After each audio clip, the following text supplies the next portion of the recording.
नमस्कार दोस्तों, आप सब्सक्राइब को फिर से स्वागत है डब्ल्यूआरसी न्यूज के एक और वीडियो में। तो दोस्तों, अब से एक हफ्ता पहले दलाई लामा के जन्मदिन पर भारत उन्हें वर्षों बाद याद करता है। भारत की तरफ से भारत सरकार, भारत के प्रधानमंत्री नरेंद्र मोदी खुलेआम बधाई देते हैं उन्हें उनके जन्मदिन पर। और इसके कारण चीन का कड़ा आपत्ति जताना और इसी के कारण उनका बहुत खतरनाक एक तरह से बयान आना चीन की तरफ से। और इसी कारण, इस बयान के कारण जो नरेंद्र मोदी ने उनको बधाई दी थी, जो चीन के राष्ट्रपति उनको सारे काम छोड़ छाड़ के तिब्बत की ओर भागना पड़ा एकदम से। और उसी के साथ वहाँ पे वो विजिट करते हैं और इसी के साथ उनके कारण तिब्बत में पूरा प्रोपेगेंडा चीन के द्वारा चलाया जाता है कि चीन द्वारा तिब्बत का कितना ख्याल रखा जाता है। तो इसी से आप समझ सकते हैं कि जो तिब्बत का कार्ड है वो चीन के खिलाफ कितना ताकतवर है। अमेरिका ने इस तिब्बत कार्ड का जो नज़ारा था वो उसी टाइम देख लिया था और इसीलिए जो आज एंटनी ब्लिंकन, जो अमेरिका के विदेश मंत्री, वो भारत के दौरे पे आए हैं। और वो अब से 10 घंटे पहले ही आए हैं इंडिया में। और वो आते ही से जो इंडिया के रक्षा मंत्री है, जो विदेश मंत्री है और प्रधानमंत्री से वो मिलेंगे। तो वहाँ आते ही से वो सबसे पहले दलाई लामा के जो रिप्रेजेंटेटिव है उनसे वो न्यू दिल्ली में मिलते हैं।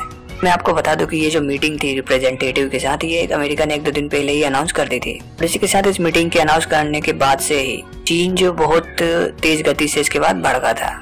ऐसा लग रहा था जैसे कि चीन को किसी ने बहुत बुरी तरह से मार दिया हो। लेकिन अमेरिका जो है बहुत ताकतवर देश है, वो अमेरिका जो चीन की धमकियों से नहीं डरा। और इसी के साथ अमेरिका के जो विदेश मंत्री है वो आए हैं, वो उन्हीं के साथ दलाई लामा के रिप्रेजेंटेटिव के साथ मिल लिए हैं। इसके साथ ये पूरा जो मूव हुआ है वो बिल्कुल अनएक्सपेक्टेड था। इसके साथ ये अनएक्सपेक्टेड इसलिए भी था क्योंकि आप एक तरह से सोचिए कि अमेरिका और इंडिया दोनों मिलके जो तिब्बत कार्ड खेल रहे हैं वो किस प्रकार से सफल होगा और किस प्रकार से ये दोनों समझ रहे हैं इस कार्ड को। इससे आप समझ सकते हो कि लगभग 10 दिन पहले तक ना अमेरिका को ना इंडिया को ये पता था कि तिब्बत कार्ड की मतलब ये कुछ होता भी है कि मतलब कितना सफल होगा, किसी को कुछ नहीं पता था इसके बारे में। ना ही दलाई लामा के इसमें जो ये घटनाक्रम हो रहा है उसमें दलाई लामा का कहीं नाम ही नहीं जोड़ा था। लेकिन इस घटना में मोड़ तो तब आया जब लगभग एक हफ्ते पहले तक अमेरिका और इंडिया ने दोनों ने एक साथ मिलकर तिब्बत का कार्ड खेल दिया।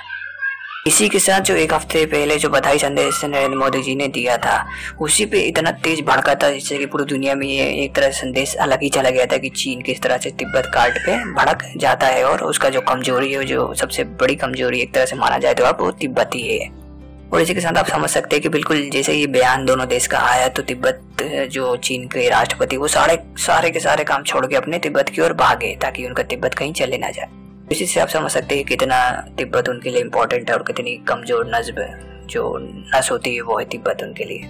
इसके साथ अब चीन के जो पैरे हैं वो पूरी तरह से कांप रहे हैं, उनका जो पूरा शरीर है वो कांप रहा है क्योंकि अब जो इंडिया और अमेरिका है पूरी तरह से खुल्लम खुल्ला मीटिंग आयोजित कर रही है तिब्बत के साथ समर्थन में। तो इसी के साथ पूरी जो सरकार है चाइना की वो पूरी तरह से अब डरने लगी है। तो आप यकीन मानिए कि जो इंडिया और जो यूएस अभी खेल रहे हैं ये कार्ड, तिब्बत कार्ड, ये अगर ऐसे ही चलता रहा ना तो चाइना को घुटने में आने में वक्त नहीं लगेगा क्योंकि तिब्बत के जो विद्रोही है ना उनको थोड़ी सी भी हवा लग गई तो वो पूरी तरह से चीन को तबाह कर देंगे। तिब्बत अलग हो जाएगा और चाइना अलग हो जाएगा, जो कि हमेशा जो दलाई लामा है वो इसकी वकालत करते हैं क्योंकि चीन जो है वो हमेशा तिब्बत को दबाता रहा है। और एक तरह से आप ये कहे तो सही रहेगा कि जो टाइमिंग है ना दोनों देश की वो बिल्कुल बढ़िया है। वो इसलिए क्योंकि अभी तक जो इससे पहले बयान दिया जाता था तिब्बत के समर्थन में इंडिया द्वारा जो भी, तो चीन क्या करता था उसके जवाब में बॉर्डर पे तनाव बढ़ा देता था जिसके कारण इंडियन गवर्नमेंट को झुकना पड़ता था। लेकिन अब ऐसा नहीं है।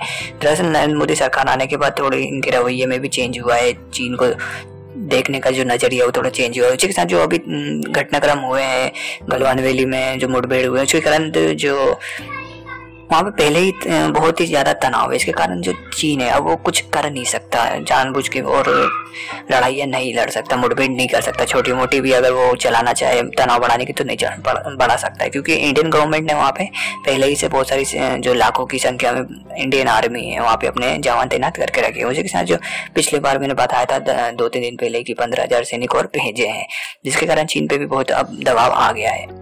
कि कुल मिला के बात करें तो अब चीन चाहकर भी कुछ नहीं कर सकता क्योंकि इंडियन गवर्नमेंट पहले से ही तैयार है, अपने जो हथियार है वो पहले से तैयार करके रखे हैं। अगर चीन भी कुछ भी करता है तो सीधे अब गोली का जवाब गोली से दिया जाएगा। और वहीं अगर बात करें तो जो दक्षिण चीन सागर है वहाँ पे, तो वहाँ पे बात करें तो अमेरिका की 7th फ्लीट पहले ही से तैयार है चीन के लिए, जो कि अगर कुछ भी करता है तो अमेरिका की जो नेवल एयरक्राफ्ट है बड़े बड़े, वो अकेले ही पूरे एक देश के समान है, क्योंकि उनकी जो नेवी है वो बहुत खतरनाक तरीके से काम करती है। और उसी के साथ जो जापान में उसकी नेवी तैनात है, इंडोनेशिया और बाकी जगह भी उसकी पूरी चीन जो दक्षिण चीन सागर है वहाँ पूरी जगह से अमेरिकन नेवी जो है वो तैनात है। और इसके साथ चीन का मुकाबला करने के लिए वो फुल एक्शन में दिखाई दे रहे हैं। और यही कारण है कि चीन अब ना वहाँ कुछ कर सकता है ना इंडियन बॉर्डर के पास कुछ कर सकता है। ये कुल मिला के कहे तो एक परफेक्ट टाइमिंग है ये, जो कि तिब्बत कार्ड इंडिया और यूएस मिलकर खेल रहे हैं। तो दोस्तों इस वीडियो में बस इतना। अगर वीडियो अच्छी लगे तो चैनल को सब्सक्राइब करें, लाइक करें, कमेंट करें, ज़्यादा शेयर करें। मिलते हैं अगले वीडियो में, जब तक के लिए धन्यवाद।